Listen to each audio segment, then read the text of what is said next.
আমাদের প্রিয় নবীজি মুহাম্মদ সাল্লাল্লাহু আলাইহি ওয়াসাল্লাম কিভাবে ঘুমানোর প্রস্তুতি নিতেন, আসুন তাঁর সুন্দর সুন্নাহগুলি শিখি। নবীজি বলেছেন, যখন কেউ পবিত্র অবস্থায় ঘুমায়, তার সাথে সারারাত একজন ফেরেশতা থাকে। ঘুমানোর আগে অজু করুন, এটি শরীর ও আত্মার পবিত্রতা নিশ্চিত করে।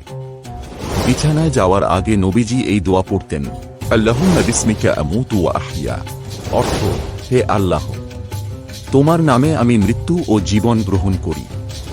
এই দোয়া আমাদের আল্লাহর উপর নির্ভরতা স্মরণ করিয়ে দেয়। নবীজি মুহাম্মদ সাল্লাল্লাহু আলাইহি ওয়াসাল্লাম সর্বদা ডান দিকে শোতেন। তিনি আমাদের শিখিয়েছেন, এটি সুস্থতা ও প্রশান্তির জন্য উত্তম। নবীজি ঘুমানোর আগে সূরা ইখলাস, সূরা ফালাক এবং সূরা নাস পড়তেন।